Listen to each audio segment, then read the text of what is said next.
Selamat datang kembali. Anda pasti sering dengar ya, pendiri startup bilang, wah, kalau saja dana pemasaran kita lebih gede, pasti sukses. Sering banget itu. Tapi kan, seringkali masalahnya bukan cuma soal kurang dana aja, tapi lebih ke pemahaman, berapa sih nilai sebenarnya tiap pelanggan dibanding ongkos buat dapetinnya. Nah, hari ini kita mau fokus nih ke alat penting buat ngukur ini. Langsung dari sumber Anda, alat bantu startup 3. Fokusnya yaitu ngitung LTV, nilai seumur hidup pelanggan, sama CAC, biaya akuisisi pelanggan. Betul sekali. Ini penting banget kan, terutama buat model bisnis yang, direct to consumer. Atau mungkin freemium gitu ya, kayak aplikasi mobile atau game. Tepat. Prinsip dasarnya sebenarnya simpel aja kok. Kalau LTV, nilai yang Anda dapat dari satu pelanggan itu lebih besar dari CAC, biaya buat dapetin dia. Nah, pengeluaran marketing Anda kemungkinan besar bisa lanjut terus, berkelanjutan. Oke. Tapi sebaliknya, kalau LTV lebih kecil dari CAC, wah, itu artinya Anda rugi buat tiap pelanggan baru yang datang dari iklan berbayar. Nggak peduli seberapa besar Anda ngarepin AdWords efek nantinya. Jadi percuma bakar duit kalau gitu ya? Ya bisa dibilang begitu. Memahami ini tuh penting banget biar nggak boros anggaran pemasaran. Oke. Mari kita bedah lebih dalam nih, alat bantu startup 3 ini. Sumber Anda kan nyediain lembar kerja praktis ya, biar kita nggak nebak-nebak aja. Langkah pertamanya gimana tuh? Oke, langkah pertama, kita tentukan dulu periode waktunya. Ini penting. Anda perlu pilih durasi kampanye pemasaran. Misalnya nih, 30 hari. 30 hari, oke. Terus tentukan juga berapa lama Anda mau ukur pendapatan dari pelanggan yang didapat selama 30 hari itu. Katakanlah 90 hari setelah mereka diakuisisi. Jadi 90 hari ngamatin pelanggan dari kampanye 30 hari itu ya? Betul. Nah, kelompok pelanggan yang masuk di periode kampanye 30 hari ini, kita sebutnya cohort. Cohort, oke, catat. Jadi cohort 30 hari diukur 90 hari. Terus, di lembar kerjanya, kita mulai catat semua biaya marketing selama 30 hari itu kan? Misalnya, kayak contoh di sumber, $10.000. Benar. Itu langkah 1, total biaya pemasaran. Nah, langkah berikutnya ini juga krusial, bedain 2 angka akuisisi. 2 angka maksudnya? Iya, pertama, jumlah pelanggan yang langsung datang dari kampanye berbayar. Di contoh tadi misalnya 2.000 orang. Oke, yang murni dari iklan. Kedua, total pelanggan baru di periode 30 hari itu. Ini termasuk yang datang organik atau mungkin viral gara-gara kampanye tadi. Misalnya jadi 5.000 orang. Jadi ada selisih 3.000 orang tuh. Itu efek viralnya ya.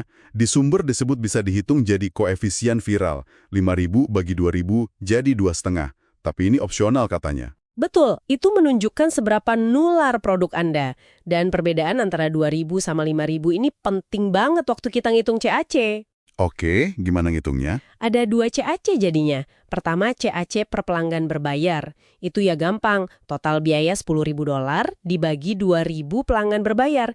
Hasilnya $5. $5 per orang yang langsung klik iklan dan jadi pelanggan. Tepat, tapi yang lebih penting dan ini yang sering kelewat adalah CAC efektif. CAC efektif? Iya, ini dihitung dari total biaya $10.000 tadi dibagi total pelanggan baru yang 5.000 orang itu. Oh, jadi 10.000 dibagi 5.000. Hasilnya $2. Jauh lebih rendah ya? Nah itu dia, angka $2 ini yang mencerminkan biaya akuisisi sebenarnya per pelanggan baru. Karena udah ngitungin efek viral tadi. Banyak startup kejebak cuma lihat CAC yang $5 itu. Paham. Jadi, biaya efektif per pelanggan baru kita itu $2. Nah, sekarang, gimana kita tahu nilai yang mereka bawa balik? LTV-nya kan? Tepat sekali. Langkah berikutnya, kita hitung total pendapatan yang dihasilkan oleh semua 5.000 pelanggan di kohort tadi. Ingat, selama periode pengukuran kita yang 90 hari itu. Oke, total duit masuk dari 5.000 orang selama 90 hari. Contohnya di sumber berapa?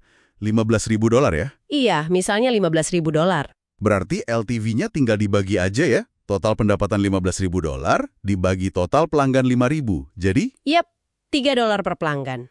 Ini nilai rata-rata mereka selama 90 hari itu. Perlu diingat ya, ini LTV untuk periode 90 hari. Bukan LTV seumur hidup beneran. Tapi ini udah cukup buat dibandingin sama CAC. Oke, jadi kita punya LTV $3 dan CAC efektif $2. Nah, sekarang bagian paling penting, kalkulator profitabilitas. Kita bandingkan aja LTV sama CAC efektif. Berarti $3 dikurangi $2, hasilnya $1. Positif. Positif. Artinya, secara unit economics ya istilahnya, tiap pelanggan baru ngasih kita profit $1 dalam 90 hari. Tapi, bentar, $1 ini apa udah cukup sehat gitu? Kayak tipis banget ya? Nah, ini pertanyaan bagus. Angka $1 itu mungkin kelihatan kecil ya, tapi yang paling penting itu statusnya. Positif. Oke, yang penting nggak minus dulu. Betul. Ini nunjukin kalau model bisnis Anda itu di level dasar udah bekerja, ada justifikasi data buat lanjutin atau bahkan naikin budget marketing. Bukan sekedar, kayaknya bagus nih. Beda ya sama kalau hasilnya negatif? Jelas beda. Kalau negatif, ya nambah anggaran marketing cuma bakal bikin rugi makin besar. Jadi perhitungan ini tuh kayak validasi awal yang kuat banget. Jadi intinya nih ya, daripada cuma berharap andai budget nambah, mending pakai alat kayak gini buat lihat kenyataan angka di lapangan. LTV kita beneran nutup nggak sih sama CAC efektif? Persis. Ini bukan cuma soal angka di Excel loh. Ini soal bangun bisnis yang fondasinya kuat. Metrik yang sehat, LTV lebih besar dari CAC, itu bukti kuat. Bukti kalau produk Anda diminati pasar, model bisnisnya jalan. Bahkan sebelum profit gede atau network efeknya masif gitu ya. Iya, bahkan sebelum itu. Ini bukti yang dicari investor, dan ini kunci buat pertumbuhan jangka panjang yang berkelanjutan. Menarik banget. Jadi alat bantu ini benar-benar ngebantu kita fokus ke hal yang paling fundamental ya. Sangat membantu, biar nggak salah langkah soal pengeluaran. Oke, nah pertanyaan terakhir nih buat Anda yang dengerin renungkan. Coba deh hitung gimana kondisi unit economic startup atau ide Anda sekarang pakai cara ini. Udah positif? Atau mungkin udah waktunya berhenti berharap dan mulai ngitung beneran? Sekian pembahasan mendalam kita kali ini, sampai jumpa di kesempatan berikutnya.